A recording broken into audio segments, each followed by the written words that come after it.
I am a little confused.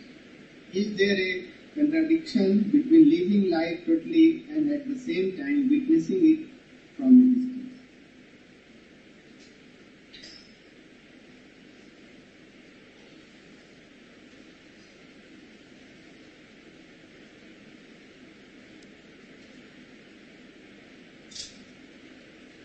I had seen the question.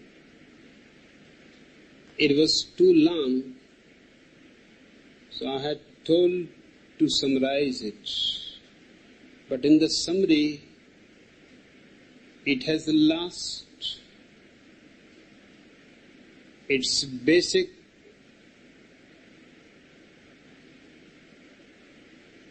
quest. The question was,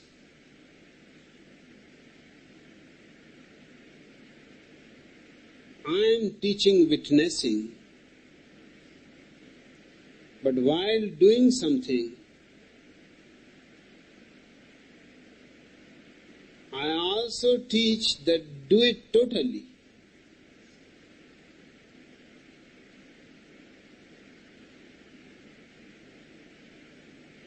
The problem to the questioner is that if we do it totally, then who will witness it? And if we witness it, that at least a part of our consciousness will not be in the action. It will not be total. So he is saying either we can totally be in the act, or we have to divide ourselves into a witness and into a doer. The question has arisen because you have only thought about it. You have not done anything to experience what I am saying. First, witnessing is not a doing.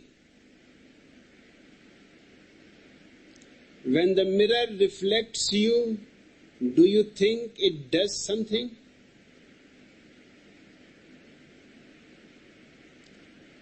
It is simply its nature to reflect. There is no action on its part. Even when you are not there, it is reflecting. It may be reflecting simply the walls of the room. It may be reflecting anything that is in front of it. Reflection is not an activity. So is witnessing. Witnessing is not an activity. If you logically think, the contradiction will arise. But if you do what I am saying, you can be totally into an act. Your body will be in it, your mind will be in it, your heart will be in it, and that is your totality. But there is something beyond these three, which is not counted in you, which is not you, which is part of the universal consciousness, which is the divine in you, and that is the mirror. So when you are witnessing, your mirror is reflecting. You are totally in the act, your body, your mind, your heart, everything is in the act. But there is something more than these three things. In the East, we have called it simply by number. We have not given it a name for a certain reason. We have called it the fourth, Turiya. It is a number, it is not a name. We have not given it a name because any name will create some meaning in your mind, some ideas in your mind. A number cannot do that. You consist with three elements: the body, the mind, the heart. The fourth is just a silent presence in you. It is not you. Don't include it within the boundaries of you. It is beyond you. It is capable of reflecting you as totally in act. And the action will not be dividing, because it is not an action. It is witnessing. It is simply reflecting. It is one thing to think about it. Then immediately the logic, the reason will say that you are doing two things. You are walking and you are witnessing.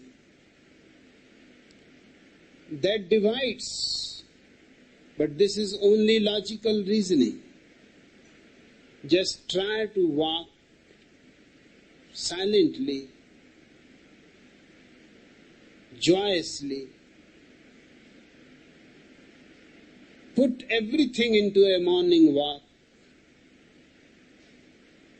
Your body is relishing the morning sun, the air. Your mind is full of the rising life all around you.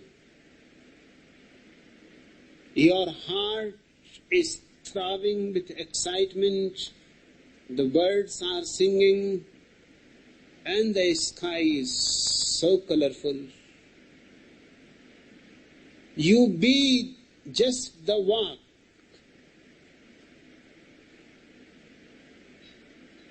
And you will be surprised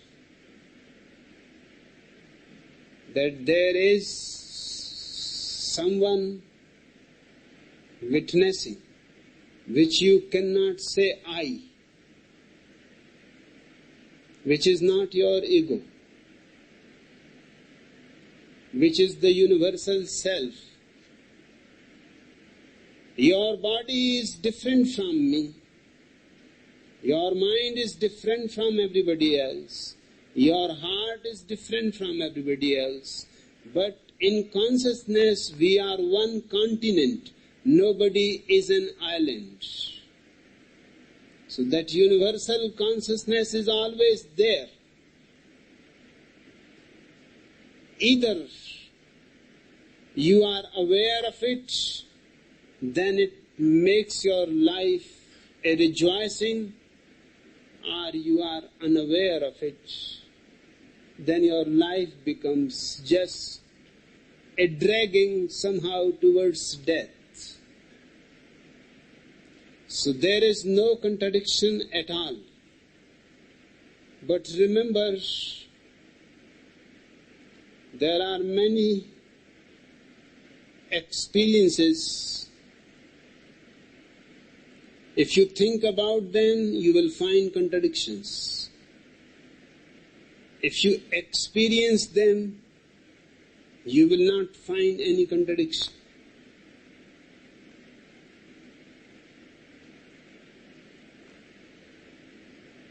When you ask a question, try to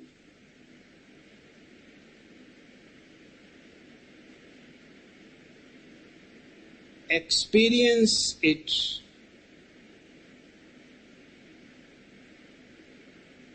not just out of thinking, ask out of your experience, and then it will be a totally different thing.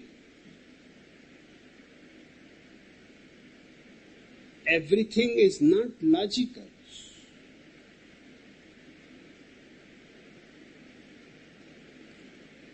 And it is good that everything is not logical. That's why there is some mystery. That's why there is some unknowable surrounding you. And there is a possibility to discover it. And that discovery is the greatest ecstasy.